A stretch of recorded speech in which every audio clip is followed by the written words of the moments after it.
মানুষ টাকায় মরতেছে, মানুষ যারা যাইতেছে সোয়াব করতেছে, কোনো উপকার করতেছে না ভাইয়া।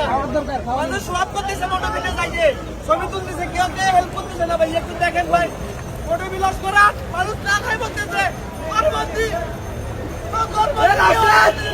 সবাই সোয়াব করতেছে, যাইতেছে, ছবি তুলতেছে, সোয়াব কাগজ করতেছে না, খাবো কিছু না, সোয়াব করতেছে, আপনাদের পাই ধরি ভাই, একটু যান, মোটর বিলাস করা খুশি রাত।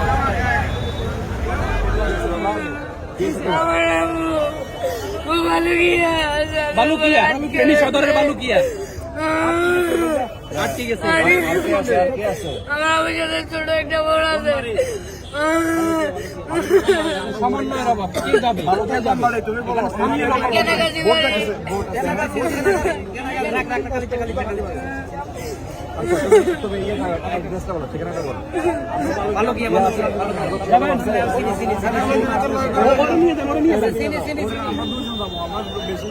আপনাদের বোটে ধরে কয়জন? বোর্ড আসতেছে, এখন আসতেছে।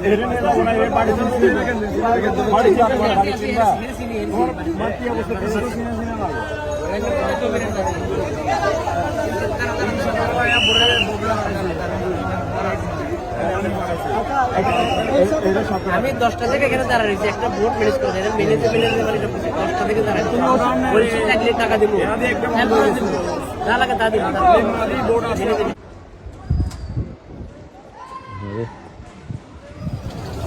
ঢাকা থেকে অনেক অনেক টিম আসছে, কিন্তু তারা খুব জানি না বুঝে আসে নাই যেখানে কি আসলে হচ্ছে। অনেকে ত্রাণ নিয়ে আসছে, কিন্তু এই ত্রাণ সে মানুষের কাছে পৌঁছাইতে পারবে কিভাবে সে জানে না। এখানে বোট ছাড়া অন্য কোনো কিছু কাজে লাগতেছে না আপনার। আপনি পানি আনেন, খাবার পানির পর্যাপ্ত রকমের সংকট, সাংঘাতিক রকমের সংকট, খাবার পানি আর বিশুদ্ধ পানি, আর হচ্ছে বিশুদ্ধ পানি বিশুদ্ধকরণ ট্যাবলেট, আপনি স্যালাইন, শুকনা খাবার টাবার নিয়ে আপনি আসতে পারেন, কিন্তু অবশ্যই আপনার বোট লাগবে। আমাদের 2টা বোট ছিল, সকালবেলা আসছে দেখেন এই যে 2টা বোট, এদেরও 2টা বোট, এগুলো আমাদের না, নিশ্চয়ই এর তলা ফেটে গেছে। আমাদের যারা উদ্ধার কাজে গেছে তাদের তলা ফাইটা কোথায় তারা আটকে গেছে এটা আমরাও জানি না। মানে গ্রাউন্ডে কি কি রকমের চ্যালেঞ্জ আপনি ওইখান থেকে টের পাবেন না। এখানে ভয়াবহ রকমের মানবিক বিপর্যয় ঘটে গেছে, হাজার হাজার মানুষ। আমরা যখন একটা বোট কেউ দেখতেছে সেই লাফায় এসে পড়তেছে। ঢাকা থেকে পর্যাপ্ত পরিমাণে মানুষ এসে এই সংকটটা আরো বাড়াইছে। কিভাবে বাড়াইছে জানেন? এই যে এদের যে খাবারের চাপ, হোটেল মোটেলে কোনো খাবার নাই কোথাও। আপনারা মানে কেউ কেউ হুজুগে চলে আসছে, বোঝে নাই যে ব্যাপারটা আসলে কি ঘটতেছে। থাকার জায়গা নাই, খোলা আকাশের নিচে আপনি থাকবেন কোথায়? হোটেল, প্রত্যেকটা মানুষ যারা গ্রাম থেকে আসতেছে কোনোভাবে শহর পর্যন্ত, একটু উঁচু জায়গা পর্যন্ত আসতে পারতেছে, তারা আত্মীয় স্বজনের বাসায় যে যার মতো প্রত্যেকটা ফ্ল্যাট ভরে যাচ্ছে। তা আপনি যে রেস্কিউ টিম নিয়ে আসতেছেন তার ওই ব্যবস্থাপনার মাথার মধ্যে থাকতে হবে। কোথায় থাকবে, কোথায় ঘুমাবে, কি খাবে নাকি আপনি তো নিজে মরে যায় এগুলো করবেন না। আমাদের ধারণা অনেকগুলো মানুষ তারা উদ্ধার করতে গিয়েই হয়তো ক্যাজুয়ালিটির শিকার হয়েছেন। আমাদের 2জন মারাত্মকভাবে আহত হয়েছেন, কেউ কেউ হয়তো মারাও গেছেন। আমি শুধুমাত্র একবার নেটে ঢুকতে পারছি, সেই সময় দেখলাম যে একটা নিউজে, একটা পত্রিকার নিউজে দেখলাম যে 16 জন মারা গেছে। এটা হাস্যকর ব্যাপার হয়ে গেছে। কারো কাছে এই কন্ট্রোল, কারো কাছে নাই, কেউ বলতে পারে না। প্রশাসন যদি কোনো কথা বলে থাকে এটা কাইন্ড অফ আন্দাজের উপরে, কারণ আমরা প্রশাসনের যে অবস্থা দেখছি হজবরল, মানে কোথাও কোনো কন্ট্রোল নাই, তাদের কারো কোনো কন্ট্রোল নাই। এখানে আর্মিরা তারা তাদের মতো করে কাজ করতেছে, কিন্তু তাদেরও পর্যাপ্ত মানে যা দরকার গ্রাউন্ডের মধ্যে এর কিচ্ছু নাই। আর্মিরা মানে অনেকভাবে অনেক রকমের চেষ্টা করছে, নৌবাহিনী এবং সেনাবাহিনীর লোকজন। পর্যাপ্ত রকমের হেলিকপ্টার লাগবে, কিন্তু হেলিকপ্টার থেকে যেখানে বাড়ি, প্রত্যেকটা বাড়ির শুধু টিন দেখা যাচ্ছে। আপনি চিন্তা করেন যে টিন দেখা যাচ্ছে উপরে, যে বাড়িটা একতলা তার সে যাবে কোথায়? যে বাড়ি 2 তলা সে বাড়ি লোকজন নিচতলা থেকে উপরে চলে গেছে বা ছাদে চলে গেছে, আর আশেপাশের সব লোকজন ওই বাড়িতে ভিড় করছে। কত মানুষকে জায়গা দিতে পারে তারা? এই ব্যাপারটা আমরা ছবিতে, বড় সংকট কি জানেন? এইগুলো আমরা কোনোভাবেই আপনাদের কাছে পৌঁছাইতে পারতেছি না, কারণ ইন্টারনেট নাই। আমি জানি না, আমি এখন এইটা ভিডিও করতেছি দুপুর 3টা বাজে, আমাদের 4টা বাজে। আমি এটা কোন সময় আপলোড হয় আমি জানি না। আমি এক জায়গায় গিয়ে হয়তো আপলোড করতে হবে আপনাদেরকে। আমি হাতে পায়ে ধরে দেখেন হেলিকপ্টার আছে, হেলিকপ্টারে তারা কাজ করার চেষ্টাও করতেছে। আর্মির প্রচুর ত্রাণের ব্যবস্থা করছে, বাট মানুষকে উদ্ধার করার কাজের জন্য আমার পর্যাপ্ত পরিমাণে বোট লাগবে এবং হেলিকপ্টারে ওই ক্যাপাসিটি লাগবে মানুষকে উঠায় নিয়ে আসতে পারে। আর এইভাবে ট্রাক নিয়ে আসা প্রচুর মানুষ, কালকে যখন রাতের বেলা আমরা আসছি প্রচুর মানুষ, ছেলেরা তারা ট্রাকে করে চলে আসছে, কিন্তু ট্রাকে করে আপনার কিচ্ছু হবে না যদি আপনার কাছে বোট না থাকে। নর্মাল বোটে, কাঠের বোটেও কিচ্ছু হবে না যদি আপনার ইঞ্জিন সহ স্পিড বোট না থাকে। আবার স্পিড বোট আইসাও যে আপনি শান্তিতে থাকবেন সুযোগ নাই। স্পিড বোটে আপনার তলা ফেটে যেতে পারে। স্পিড বোটের অয়েল বা ফুয়েল, এটা হচ্ছে সবচেয়ে বড় সংকট। আমাদের একটা স্পিড বোট এক জায়গায় থেকে তার তেল শেষ হয়ে গেছে, তারপরে তারা ওইখানেই 5-6 ঘন্টা বসে আছে। কোনোভাবে অন্য আরেকটা স্পিড বোট আমরা সকালবেলা তেল নিয়ে গেছি, তারপরে তাদেরকে গিয়ে উদ্ধার করছি। উদ্ধার করার পরে আবার যখন 2টা স্পিড বোট 2 জায়গায় রেস্কিউ করার জন্য পাঠাইছি, শেষ পর্যন্ত তারা এখন পর্যন্ত বিকেল 4টা বাজে তারা গেছে, সম্ভবত সকাল 8টার দিকে বের হয়েছে। আমরা এখান থেকে বিদায় দিচ্ছি, তারা এখন পর্যন্ত খবর নেই। আপনি কোনোভাবে এখানে নেটওয়ার্ক বা মানে কোনো যোগাযোগের কোনো মাধ্যম নাই। এখানে যারা আসবেন, ওয়াকি টকি টাইপের একটা জিনিস আছে যেটা নেটওয়ার্ক ছাড়া ওয়্যারলেস একটা সিস্টেম আছে, যেটা আপনি 3 কিলোমিটার 5 কিলোমিটার পর্যন্ত কাভারেজ দেয়। আপনারা এইগুলো নিয়ে আসেন, সাথে আপনি বাসি নিয়ে আসেন, আপনি সাথে করে পানি নিয়ে আসেন, বিশুদ্ধ পানি, খাবারের পানি, খাবার বিশুদ্ধকরণ ট্যাবলেট নিয়ে আসেন, হ্যান্ড মাইক নিয়ে আসেন। যারা আসবেন তারা প্রিকশন নিয়ে আসেন। যারা আসবেন তারা সাঁতার জানেন না এরকম মানুষ আইসেন না। একজন বোটে কয়জন রেস্কিউ করতে যাবে আপনি ভাই? শুধু আইসেন না, আপনার আসতে মন চাইলেও দেখে খারাপ লাগতেছে সবার, আপনি চলে আইসেন না। আপনার যদি পর্যাপ্ত পরিমাণ প্রস্তুতি না থাকে এবং আপনি যদি প্রিপেয়ার্ড না হন, তাহলে আপনি আইসেন না। এইখানে আমরা, এটা শহরের ভেতরে এই অবস্থা, আপনি 4-5টা দেখেন।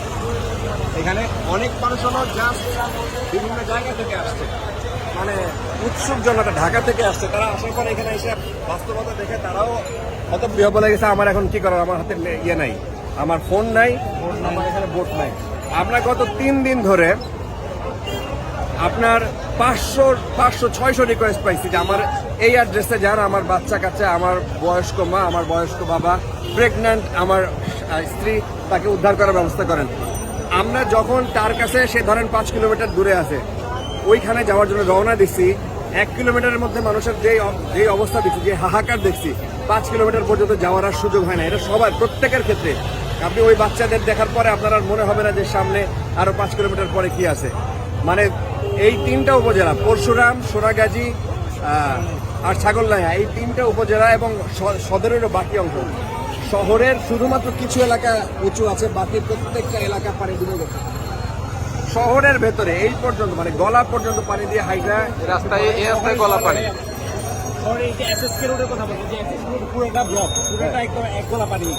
শহরের মাঝখানে যে রোড আছে, ওই রোডটা পুরোটা, এই যে রোডে দেখবেন একটা মহিপাল পর্যন্ত, Right. এটা পুরোটা 1 গলা পানি। Right. এবং প্রত্যেকটা বিল্ডিং এর নিচে কি হয়ে গেছে, নিচতলা সব ডুবে গেছে। ভাই যারা রেস্কিউতে যাচ্ছে তাদের ব্যাপারে কোনো মেসেজ আছে কিনা যে কয়জন যাবে একটা বোটে করে? আরেকটা বড় সংকট, রেস্কিউয়ের জন্য আসছে, ধরেন একটা স্পিড বোটে ধরে মানুষ ধরে 15 জন, নিজেদেরই যদি 7-8 জন নিয়ে যায় যে আমি দেখে আসি কি, আমি একবার দেখতে চাই। আমি এখনো ওই পর্যন্ত যাই নাই, কারণ আমার দরকার হচ্ছে মানুষকে উদ্ধার করা। আমার বোটে ধরে 30 জন অলমোস্ট, বিরাট বোট, আমাদের বিরাট স্পিড বোট। সেখানে আমরা কিন্তু 2 জনকে পাঠাইছি মাত্র। আর স্পিড বোটের যে মাস্টার বা যে হচ্ছে চালক, সে সহ 4 জন ছিল আমাদের টোটাল। আর বাকিরা কিন্তু সবাই উদ্ধার করে আনার জন্য তাদেরকে গেছে, কিন্তু আনফর্চুনেটলি এখন পর্যন্ত কোনো খবর নেই। আপনারা হাতে পায়ে ধরে বলি, যদি স্পিড বোট যারা নিয়ে আসছেন এখানে, তারা 2 জনের বেশি মানুষ যেন না যায়। যদি আপনাদের উদ্দেশ্য ওইটাই থাকে যে মানুষকে আপনি হেল্প করবেন, তাহলে আপনি এইটা বাদ দেন মাথার মধ্যে যে আমি একটু দেখে আসতে চাই। এইখানে উদ্যোগে পড়ে বহু কিছু আপনার মনে হইতে পারে, এখানে আসার পর টোটাল অন্ধকার হয়ে গেছে, মানে বাস্তবতা পুরোটা আলাদা। আমি আপনাদেরকে সবচেয়ে বড় কথা হচ্ছে যে এই মেসেজগুলো আমরা দিতে পারতেছি না, এটা অবিশ্বাস্য। আমি নিজেও ভাবিও না যে এরকম কিছু হইতে পারে। আমি যেটা ভাবছি যে গত বছর যেভাবে সুনামগঞ্জ হইলো, ওইরকম কিছু নৌকা থাকবে, এখানে ভাড়া করতে পারবো। সোনাগাঁ, ফেনীর মানুষ, তারা কি হয়েছে, মানে ঝামেলাটা কোথায় হয়েছে, ফেনীতে নৌকা থাকে না কারো, এই ধরনের বন্যা। এটা নৌকা থাকে শুধুমাত্র জেলেদের। এই যে মুহুরী নদী, ফেনী নদীর যারা মাছ টাছ ধরে, তারা কিছু নৌকা যাদের আছে, আর কোনোদিন এরা নৌকাতে ওঠেও নাই। বিগত 30-40 বছর ধরে এরা এই ধরনের কাছে কোনো বন্যা দেখে নাই, যে কারণে নৌকার কোনোদিন দরকার হয় না। কিন্তু অল অফ এ সাডেন যখন এটা হচ্ছে, এই নৌকাগুলো দেখেন ঢাকা থেকে আসছে, মাওয়া থেকে আসছে, মুন্সিগঞ্জ থেকে আসছে, চাঁদপুর থেকে আসছে, চট্টগ্রাম থেকে আনছে। আবার আনার পর যেটা দিয়ে খুব বেশি কাজ করা যাচ্ছে তাও না, চড়া দামে। আবার এক শ্রেণী দেখা যাচ্ছে চড়া দামে এগুলা। আমরা যে বোটটা আনছি এটা পার ডে শুধুমাত্র বডি ভাড়া দিচ্ছে 10,000 টাকা। তারপরে হচ্ছে বডি ভাড়া হচ্ছে 10,000 টাকা, স্টাফদের আলাদা, আবার তেল তো আছেই। তো অনেক রকমের সংকট আসলে গ্রাউন্ডে। ওই যে নৌকা আছে, কোনো কোনো নৌকা যাবেই না। কারণ হচ্ছে ইঞ্জিন ছাড়া আপনি কত দূর যাবেন? তাও ভালো যে নৌকা হইলেই হয় আপনি কিছুটা হলেও সাপোর্ট দিতে পারবেন, কিন্তু কোথায় গিয়ে আটকে যাবেন ঠিক নাই।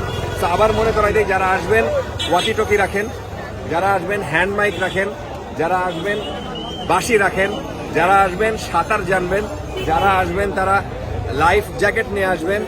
আর আপনার নিজের বাইচে থাকার জন্য, যারা উদ্ধার করার জন্য আসবেন, আপনার জন্য প্ল্যান করে আসবেন আপনি কোথায় থাকবেন, খাবেন, এবং হচ্ছে যে আপনি সুস্থ থাকবেন। আগে বাঁচলেই না, তারপরে আপনি মানুষকে হেল্প করবেন।